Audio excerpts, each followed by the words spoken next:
Hi guys, this is Coach Amber from Racket Volleyball and Fistball Club. Today we're going to be talking about running plays in Fistball, and the play that we're specifically going to be talking about is an X play.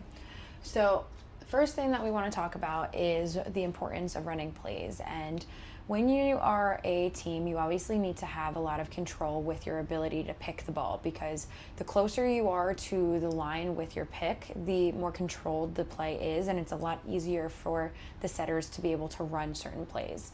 The next thing that we always want to remind you is that when we start running plays, the setters are typically the ones who are verbally telling the athletes that are strikers what play they want to run, because they are the one that is actually executing it. The reason why we don't want the strikers to call certain plays is because there are typically two strikers coming up at the same time, and they have certain transitional movements in each play. And if one striker calls a play and another striker calls a different play, it makes it really confusing for everyone, because now they don't know what play they're running.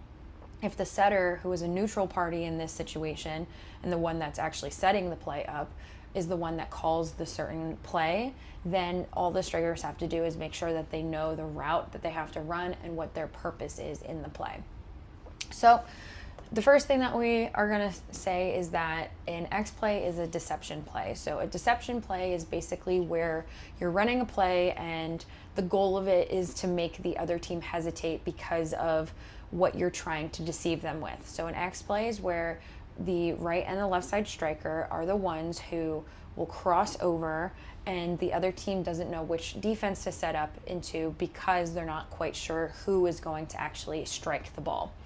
The next thing is that whoever the striker is who is not hitting the ball has to still sell it. So you don't have to be the front striker to do an X play, but whoever it is needs to full-heartedly demonstrate that they are striking an air ball, because if the other team sees that they're going up and they're kind of just like going through the motions, then they're going to know what player is actually striking the ball, and then there's literally no purpose for you to be up there, because now you're just wasting energy faking it.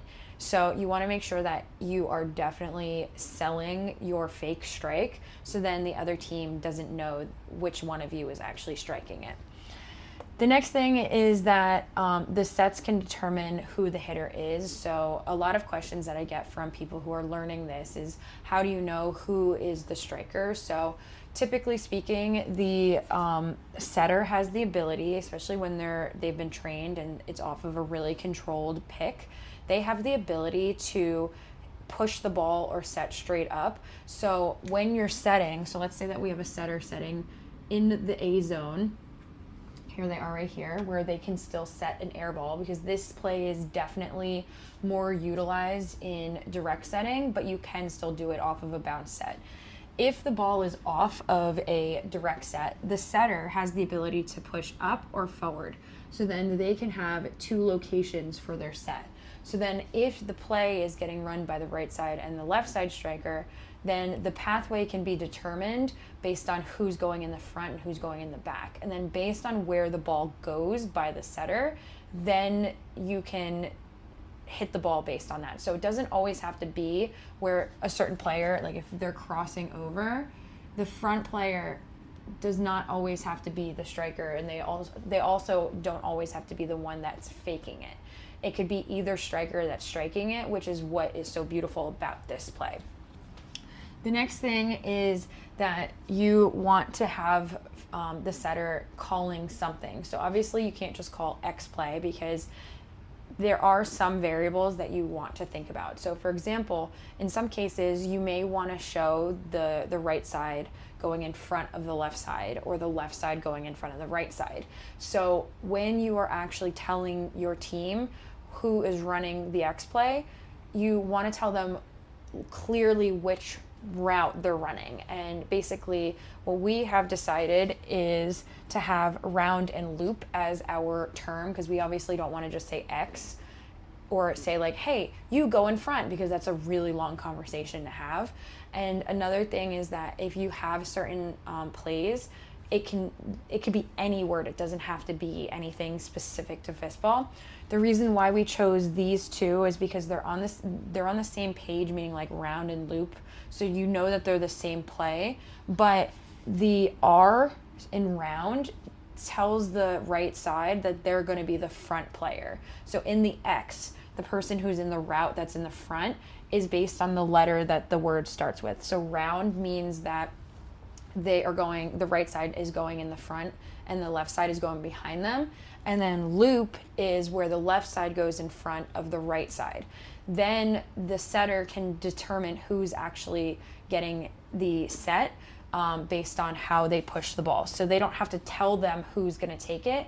They just have to know what route to take and what ball to react to. And the reason why we don't want to get into too much depth with communicating is you don't want to say, oh, I'm going to set this location, because then if you don't set it, it makes it that it's really confusing and certain players might collide. So if you do it based on reading and determine the route, then there's going to be way less collisions, rather than being like, hey, Zach, I'm going to set you, and then Cliff, you're going to be the one that's faking it. But then I accidentally set to Cliff, and now Zach is trying to like hit the ball because I told him it was his. And now there's the whole collision portion of it, which is not very good. Just like I was talking about, this is a high risk, high reward situation. So obviously when you have players who are crossing over, there are some elements that make it high risk. So one element is that in traditional Fistball, the left side striker is the one that is striking, and then the right side will stand at the net. So if the ball is going over the net, they could jump and like hit the ball over. But now that we have two players doing an approach, that means that you don't have that backup player to help redirect the ball if it's about to roll over the net. So it makes it a little bit more high risk. Same thing when you have a setter who has to set a specific way. Now it's a lot more high risk. And if you're getting real close to the net, now the room for error is a lot higher. And the reason is because let's say that I'm a setter and I'm 3.5 meters off of the net. I have a nice window where it's very clear with where I'm setting, because if it sets up, it goes to one player. If I set forward, it goes to another. But if I'm now setting from here, now my window is a lot smaller, and it makes it really difficult for my strikers to know whose ball it is. So now there's a front player and a back player in the X going like this, and they don't know whose ball it is because there's so much tightness between the setter and the line that there could be a collision, or they both would let the ball drop. So it is high risk, and it is meant for a very specific location for the ball to be picked to. So it is challenging, but it is very, very effective off of a direct set. You can also do this off of a bounce, which then gives you the ability to make more adjustments. But just know that when there's a bounce and you're doing crossing over, the ball may bounce in some weird areas, and that creates a whole nother element of risk. So I hope that this helps you out and helps you understand where we are trying to bring the United States to with plays. This is going to be one of the plays that we definitely are going to utilize in the future, and everyone has a specific role in setting this up. So you have to make sure that based on the position that you're playing, you're doing your job to make it happen. Thank you so much for watching, and enjoy your series. Bye!